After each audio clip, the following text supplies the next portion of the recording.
Ma ogtahay in dadka soo jiidashada leh aysan had iyo jeer ahayn kuwa ugu quruxda badan dadka, mana ahan kuwa ugu hantida badan ama ugu hadalka macaan. Sidaas ay tahana marka ay meel soo galaan, dadka oo dhan ayaa dareema. Marka ay hadlaan, dadka way dhegaystaan. Marka ay aamusaanna, weli waa la ixtiraamaa. Haddaba, maxay tahay sirta soo jiidashadooda?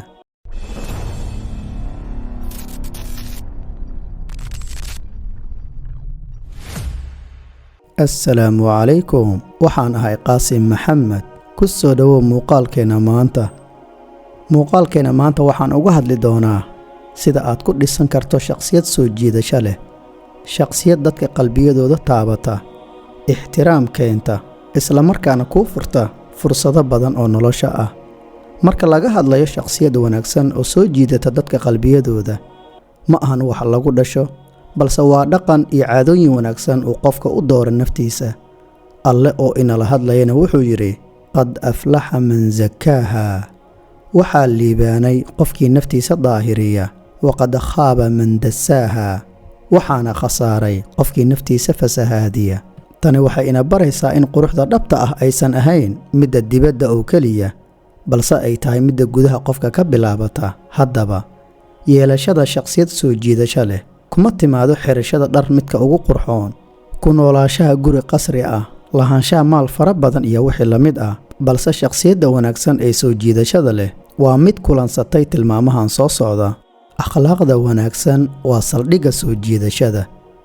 Rasuulkeennii Muxamed sallallahu calayhi wasallam oo inala hadlaya wuxuu yidhi: innamaa bucithtu liutammima makaarima alakhlaaq, waxaa la ii soo diray inaan dhammaystiro akhlaaqda teeda wanaagsan. Waa maxay akhlaaqda uu inooga hadlayo xabiibkeenna Muxamed sallallahu calayhi wasallam? wax kale ma ahan ee waa yeelashada dhaqamada wanaagsan sida daacadnimada, samirka, ixtiraamka, naxariista, dulqaadka, runsheegidda iyo wixii la mid ah. Sababtoo ah akhlaaqdu waa lafdhabarta qofka la jecel yahay. Qofka akhlaaqda wanaagsan leh wuxuu dadka ku soo jiitaa deganaan iyo kalsooni. Wuxuu abuuraa jawi ay dadku dareemaan qiimo. Wuxuu ka hortagaa xurguf, khilaaf iyo cuqdad. Sidaas darteed maalin kasta isku day inaad dadka ku salaanto weji furan, caawiso qof caawinkaaga baahan, kula hadasho hadal wanaagsan dadka kugu xeeran, inaad noqoto qof dhanka togan ee positive-ka wax ka fiiriya, oo aadan noqon qof dadka xugmiya ka hor inta uusan wax walba ogaan. Haddaba, tallaabada yeelashada akhlaaq wanaagsan ayaa kaa dhigaysa qof leh shakhsiyad soo jiidasho leh, misana ku dhisan akhlaaq wanaagsan.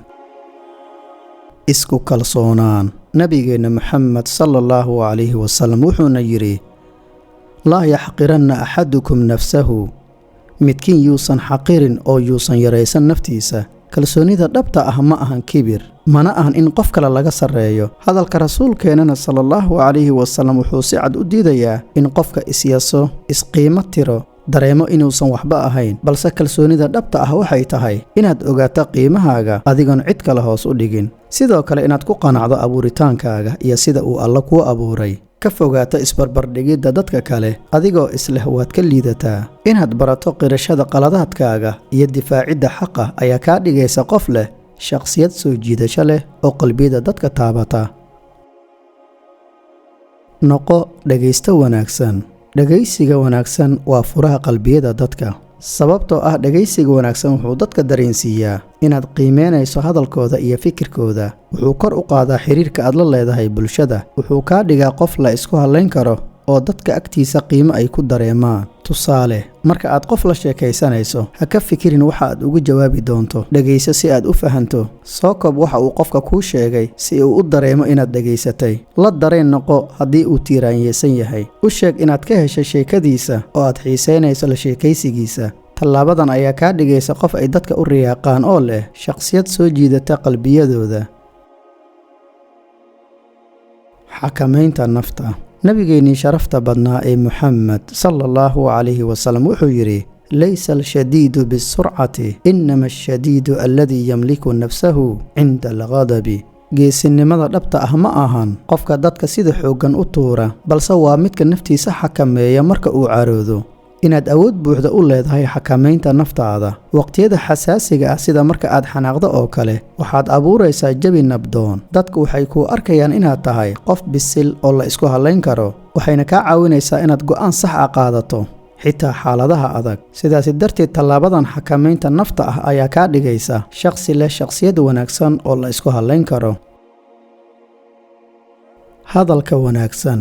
isticmaalka joogtada ah ee ku hadlidda kelmadaha ugu wanaagsan ee aad dadka kula hadli karto ayaa kaa dhigaysa qof ka duwan dadka kale misena loo soo xiiso. xabiibkeennii muxamedna sallallahu calayhi wasallam wuxuuna yidhi waalkalimatu tayiba sadaqa. kelmadda wanaagsan waa sadaqo. mar walba oo aad dadka hadalka aad u wanaajiso waxaad degaysaa qalbiyadooda, waxaadna helaysaa ajir iyo wanaag badan. sidaasi darteed hadalka wanaagsan wuxuu abuuraa soo jiidasho dabiici ah, wuxuu dadka ka dhigaa kuwo adiga kugu dayda, wuxuuna ka hortagaa xanta iyo khilaafka. sidoo kale iska ilaali hadallada xun iyo dhaliisha joogtada ah. u badi hadalkaaga dhiirigelin, xigmad iyo wanaag abuurid. tallaabadan ku hadlidda ereyada wanaagsan ayaa kaa dhigaysa iyadana qof leh shakhsiyad soo jiidasho leh. hagaaji muuqaalka naftaada. mar walba maskaxdaada ku haay hadalkan qiimaha leh uuna yidhi xabiibkeena muxamed sallallahu calayhi wasallam ina allaha jamiilun yuxibu aljamaal. alla wuu qurux badan yahay, wuxuuna jecel yahay quruxda. sidaasi darteed naftaada iyo muuqaalkaaga wanaagsan waa furaha soo jiidashada aragtida dadka. wuxuu muujinayaa ixtiraam naftaada iyo dadka kale, wuxuu kaa dhigaa mid si fudud ugu dhowaada bulshada. yeelashada caadada ah hagaajinta naftaada ayaa wax badan ku soo kordhinaysa shakhsiyadaada, kaana dhigaysa qof leh shakhsiyad soo jiidasho leh.